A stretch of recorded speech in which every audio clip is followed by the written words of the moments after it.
true or false? You need a master's degree to become a dietitian.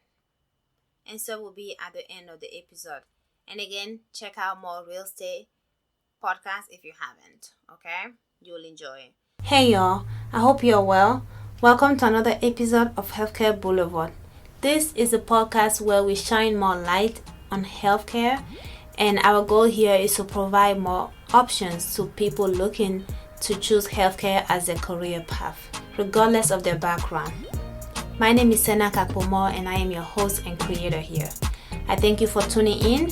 I appreciate your support. Remember, you can tune in on YouTube or wherever you get your podcasts. Without further ado, let's get into today's episode.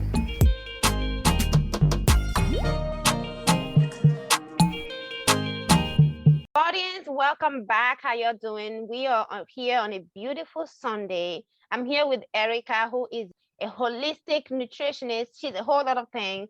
I'm gonna have her introduce herself, and we'll get started. Erika, welcome in. How you doing?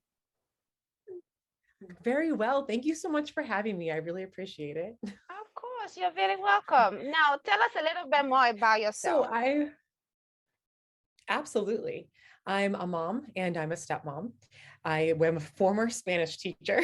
I taught Spanish for 3 years at the high school level, a counselor in a high school. I have my master's degree in counseling. And most recently, I'm a board certified holistic nutritionist. Wow. Okay. So let's dive into all of that. So you were a teacher. What got you into becoming a nutritionist after that? So teaching Spanish, actually, I fell into it. It was an accidental job. I had a minor in it in college. I really loved the culture, but I didn't expect to use it. But finding a position as a counselor in a high school, when I was looking about 13, 14 years ago, unless somebody left, there was a vacancy. It was pretty impossible to get that job. So I was substituting at a high school. They offered me the position and I did. I loved it. I did it for 3 years. And with counseling, I think as you get to know people, you hear a lot of their struggles. And there's just so many issues with body image. And I just have so many clients who have really, I hear the way that they talk to themselves, and you would never talk to a friend that way, but like we talk to ourselves this way all the time, and it wasn't until 2015, I ran the Boston Marathon. I was in my opinion, like athletically where I really wanted to be. I really enjoyed distance running and I found something that I loved. But in 2018, I was in a really bad car accident. And due to a seatbelt injury, I actually needed spine surgery. Wow. And they told me I couldn't run distance anymore. And I was just destroyed. So I needed to find a new outlet. And going through PT, I got really curious about the body and the way it heals itself and more into anatomy. And I started going down the holistic rabbit hole, so to speak. And it really motivated me to look into what I could do to help people. And I knew that I was able to heal myself and I wanted to help other people too. So I got certified. Wow. Okay. So let's get into your educational journey, your bachelor's degree, your master's, and all of that. Tell us more about that. My bachelor's degree is in psychology with a minor in Spanish. And then my master's is in counseling. And then I went back and I did a nutrition program through AFPA. And that's a holistic nutrition program. And then I chose to be board certified. So technically the program is a year. And I think anyone with a high school education or higher can complete it. But board certification, you do need to have higher level education, like at least a bachelor's degree. Okay. So you spend a year in the program and then you got your certification. Yes. To then be able to practice. What was the difference? Because you are a holistic nutritionist. Yeah. What is the difference in that training to add that holistic to it? So when you think about holistic nutrition, it is a little bit different than a registered dietitian or dietetics. I'm not entirely focused on dieting. I'm actually focused on the whole person, mind, body, spirit, the whole thing. My counseling comes in extremely handy. And it's more about getting to the root of the problem. People actually that come to see me, it's not just for weight loss, although I can help them with that. A lot of people have been suffering from chronic inflammation, which can manifest itself through eczema, hives, rosacea, gout, things like that. So it's more about using food as medicine. That's amazing. We definitely need more of that, because being on my side of the healthcare field, where by the time they'll come and see me, a lot of time, but not all the time, they're more ready for me to pull out my prescription pad and just write something. But I am also more of a, let's see what we can do holistically, and with our way of living and diet, not necessarily diet, but the way of eating, right? And can we drink more water? Can we do this and that? It's always surprising to me when somebody walks in with a UTI and they're like, oh yeah, it happens to me quite often. Like, I get this like maybe 3 or 4 times a year. And I'm like, you know what, as a woman of our age, and you're sexually active and all of that, it's common. But at the same time, is there anything we can talk about that you can do to sort of at least reduce the frequency in which it's happening? And you'll be surprised how many times, like, I actually don't drink that much water. That's interesting. I drink soda and coffee. Is water in coffee? I have a client who came to me with kidney stones, but he refuses to drink water. And I'm like, you don't understand the correlation. And he's a physician. Oh Like, my gosh. yeah, Oh my I'm gosh. just I'm not good about it. I'm like, well, okay. And people are always horrified. It's so funny you bring up water, about the amount they actually need to drink, because it's based on body weight. They're like, I can't possibly need to drink that much water. I'm like, oh yes, you do. Yeah. And it's funny you mentioned that your client is a physician, because I definitely know those of us who are healthcare providers are sometimes the worst patients. Mhm. That's like, I know we hear it on TV, but it's so true in real life too. Like sometimes we are the worst patients. Absolutely. I mean, you gotta catch us at a good time. Otherwise, we're like, no, we're too busy. Like, we can't do that. We only tell people what to do. Why should we have to do it? Take your own advice, right? Can't do it. Exactly. Oh my God, but that's funny. So right now, are you still working as a counselor and nutritionist, or you focus solely on nutritionist? I'm doing both right now. So I coach clients at night, which is most convenient for them too, because a lot of my clients work full time. So Okay, so are you working as a private practice, or are you working in a clinic or setting? I have an online, my own practice online, my own LLC in the state of Mass, but it does allow me to practice virtually. So I actually have an app that I built this past winter, right before Christmas time. It's available on Apple and Google Play, so clients can download it onto their phone. There's a 6-week program to follow along with me, and then we do weekly coaching calls through Zoom like this. Okay, amazing. Now, how have you found the result of what you're doing with your clients? What are some of the um, outcomes, essentially? Oh my gosh, it's pretty amazing. I had a client who was just about my age. She was 38, and she had had a really complicated second pregnancy. She had undiagnosed HELP syndrome, which does happen sometimes, crazy to believe. So she was worried she was going to be a diabetic forever after that. And once she got her blood sugar back under control, she still had hypertension. She still had high blood pressure. And she just felt like she was too young to be taking medication. And after working with me, she is down to a quarter of the dose, and her physician said if she keeps going down the same path she is, she won't need it. I also had another client who has had gout, I think he said for 15 years, 16 years, and he was on alpurinol and colchicine pretty much his entire life, but he didn't like the medication again, and he wasn't very compliant at taking it sometimes. But after working with me for just 6 weeks, his inflammatory markers started going down, and after 12 weeks, they were non-existent on his blood work. So he was able to come off of his medication. Yeah. And of course, I've had clients, lose inches and lose weight, and they're excited about that too. Which is, but it's like a result of, as you said before, proper nutrition. It just starts to happen when you start feeding your body what it needs. Yes, absolutely. I dig it, because sometimes medication is such a weird thing, because you sometimes see patients come in and they're like, oh, I've been on this hypertension medication for like 10 years, or I've been on this, statin, high cholesterol, hypercholesterolemia medication for like 10 years. I don't even remember which doctor gave it to me, And here's the thing, I've worked in urgent care, and I'm still working in urgent care and family setting, which is interesting. I didn't realize how much people use urgent care as let me just go get my medication refill, right? And then just refill the medication, and you will find them years later just on the same medication, but they're not sure whether they still even need it. So if you're on statin, for example, for hyperlipidemia, and you've been on this medication for 10 years, but you haven't gotten your blood checked for like 5 years. Do you still need it? And sometimes it's these patients who are actually doing good with nutrition. They're like, oh yeah, I've lost like this many weight. I eat healthier now. But I mean, I'm still taking the medication. I'm like, that's great. But I want to see, do you even still need this medication?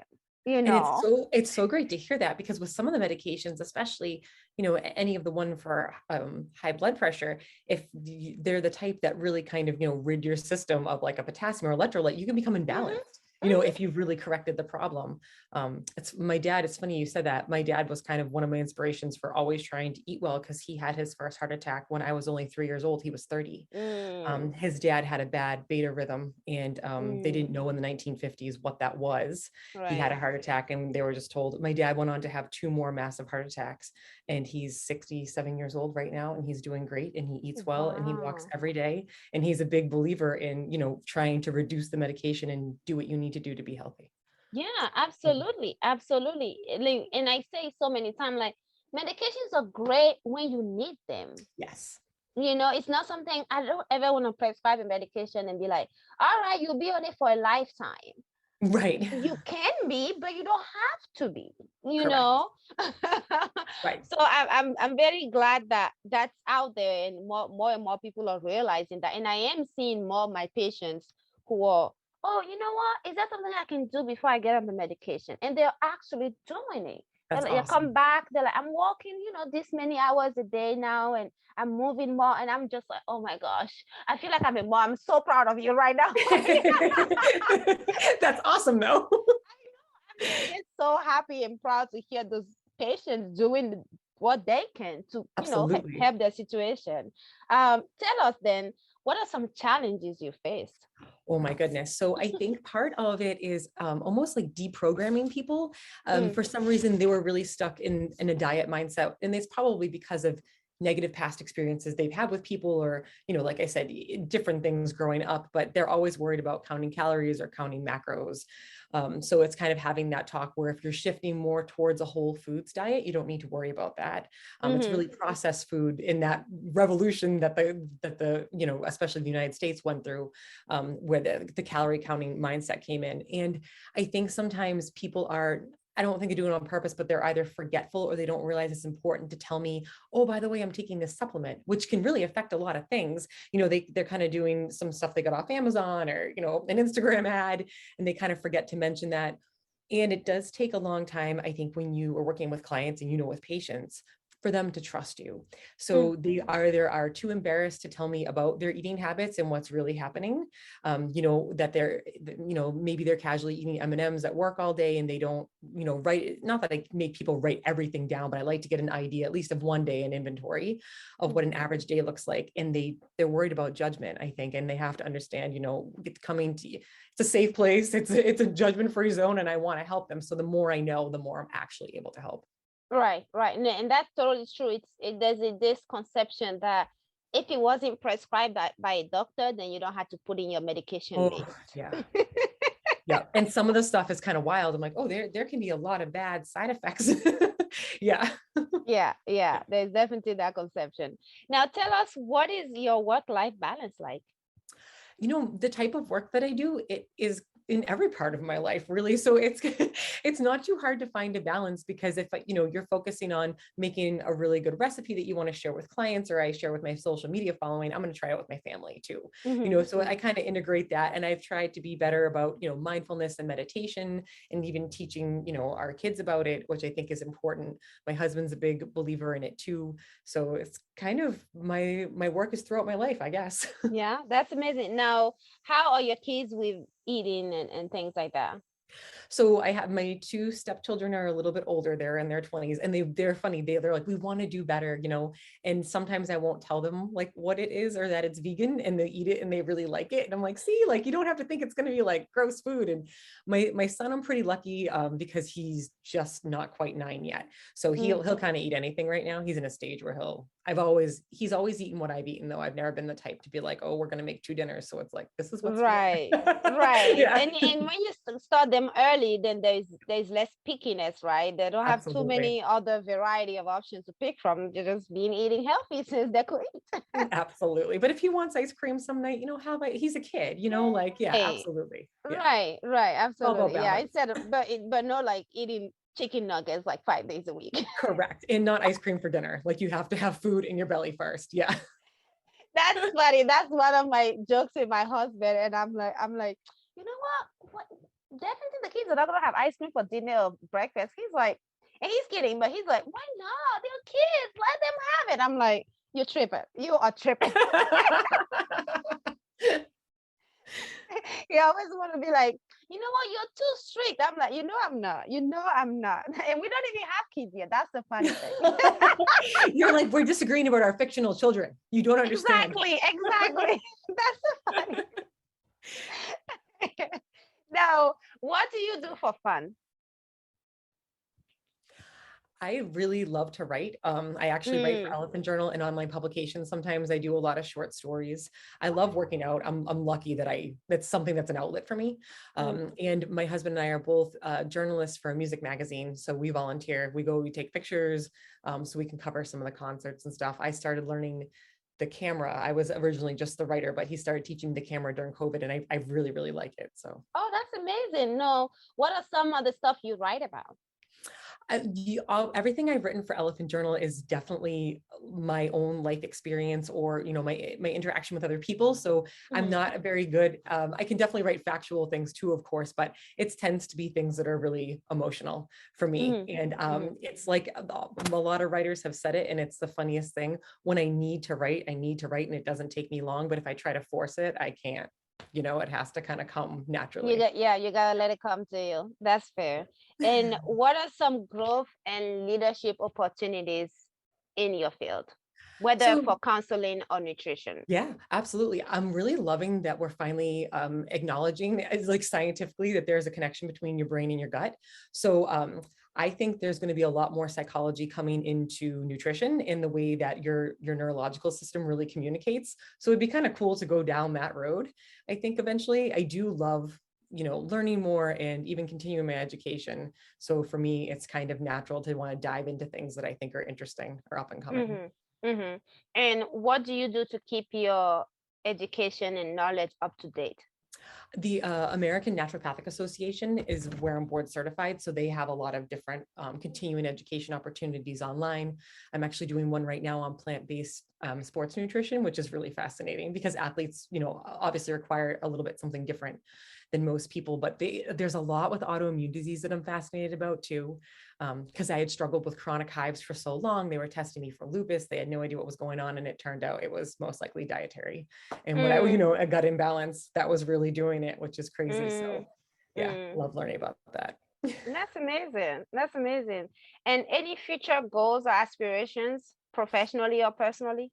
Yeah, honestly, I really love the holistic approach. I love partnering with physicians and with chiropractors and, that whole community, even chefs. There's a local restaurant and I love that he does like farm to table and he's really getting more into plant-based recipes. So I see myself partnering with him and doing some cool collaborations there. I don't want to say I want to be a career student because I know I've kind of changed paths so many times, but I wouldn't take ND off the table entirely. I wouldn't mind going back eventually and doing it. Shout out to you. Shout out to you. Okay. It would be a lot, but you know what? I don't know. Who knows? Right. If your heart is in it, then it is in it. I can and you tell never you say never. You never say never. That is very true. My title being a physician assistant, a lot of time it's confused with medical assistant, right? Oh, no. And yeah, I know. Very different. And so we are more of a younger profession, and some people don't know about it. So a lot of time patients will be like, oh, you're a physician assistant, so when are you gonna finish your education and go to medical school? And I'm like, oh my gosh, well, I'm already done with my education. That's why I'm wearing this white coat and seeing you. I'm able to prescribe to you. And right. number two, I could go to medical school if I want to, but I don't want to. Right. Honestly, I've seen my PA. I don't think I've ever even met my primary care. All I see is the PA. If I ever have to go, like even for my annual physical, I think I've only ever met my PA. Yeah. So a lot of clinics are utilizing advanced practitioners right now, PAs, NPs, for obvious reason. We can do majority of the Do work all of that it. needs to be Yeah. done, and it costs a lot less to hire us than it does to hire an MD. So Right. it costs less to the patient, to the clinician, and to the practice. So there's a lot more of that. People are more and more utilizing us and NPs right now, and I love to see. I love to see it. But yeah, there's definitely that. Oh, interesting. When are you going to medical school? I'm like, I really don't want to. Oh my goodness. I could, but I don't want to. And you have to remind yourself, you're like, they don't mean it in a bad way. It just No. comes across like, you're like, so I went to 7 years of school. Yeah, I know. exactly. Exactly. Yeah, I'm like, Even what? it's funny, you know, people, because they think, you know, a counselor in a school setting is different. They're like, wait, so you need a master's degree? I'm like, yeah, it's a 60 credit master's. They're like, Yeah. oh, really? I'm like, oh my gosh. Yeah. Yeah, almost as though like being able to see patients who are students or less, less than being able to see non-student patients, right? Right. Yeah, yeah. But that's amazing. Now before I let you go, tell us what can you give as an advice or word of encouragement for somebody who wants to either pursue a holistic nutrition or a counseling, because you are wearing both shoes. You know, honestly, I think the best advice I can give somebody is if they're drawn to something, like you said, if you enjoy it, then you're going to do it. And it was one of my favorite quotes. It's, if you find yourself in the wrong story, then leave, by Williams, because I don't think it's ever too late in your life to change what you're doing, to change your body, to change your mindset, to change your career. You know, I think that if your heart's in it, then you're always going to find a way. And don't be afraid of the amount of education. I think that really is off-putting to people, especially if they're going to do something like counseling. You know, it does seem like a lot of years of school, but it goes by really quick when you're enjoying it, and you always make a way to make it work. So Yeah. And I definitely second that. A lot of time when you are either in the program or getting ready to go in the program, and you think about that 2, 3, maybe 4 years that it would take you to get that educational and get to that home, it seems like so much. You're like, oh my gosh, yeah, I had to do this and that, but it really does go by fast. And people tell you that. I know you don't believe us. I just know this because I didn't believe it when I was in PA school. This is the way that I tell people things, you know, because I used to run distance. I never once started a run or was going to run a marathon or a half marathon wondering if I was going to finish, because if that was your mindset, it wasn't going to work out. I never worried about that. I took every long distance race 3 miles at a time in my mind. So when 3 miles were done, there was just the next 3 miles, you know, and that's how you should approach everything in your life, I think, if you can, you know. Yeah, no, absolutely. Because when you're in there, it just seems like a lifetime, and it's so hard and challenging. And it seems like you're in school. Sometimes it seems like when you're in school is when all of other life problems decide to like pile themselves on, and you're like, wait, can I just deal with school now? You're like, no. You can deal with school and heartbreaks and whatever else and financial problems. Oh, yes, it's so true. But you know, especially because you know you're in a helping profession, and in a lot of people that you interview, I've listened to your podcast, are in helping professions. Especially when you know what it's like to help somebody, it's just motivating. You know, because you're not just doing it for you; you're doing it to help other people. So it's much easier to get through.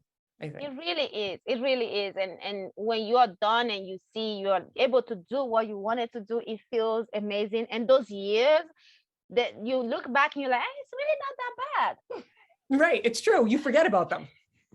It's like, you know, I think about, because my son's going to be 9. I'm like, oh, I forgot about all those nights that he didn't sleep. Kind of, not entirely though. No. Not entirely, but kind of. Yes, exactly.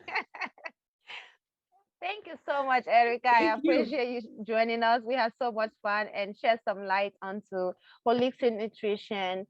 And I'm going to put your information in the description when I publish this so people can find you for their own nutritional journey, their own counseling, what have you, and even if it's to just mentor. Because I think you are a great force out here, as most of my guests are, and it will be amazing to put you out there and be a great resource for the health community. Thank you so much. Of course. You have a beautiful Sunday. You too. Thank you. Bye. Back for the answer. The answer is false. You do not need a master's degree to become a dietitian. You do, however, need a bachelor's degree to become a dietitian. Now, if you want to become a nutritionist, there are different ways of going about that, as you may have heard in previous episodes. Alrighty, ciao. Alright, that's all I have for you today. Thank you again for joining me. I appreciate you. Please subscribe, follow, like, comment, and share. And stay blessed.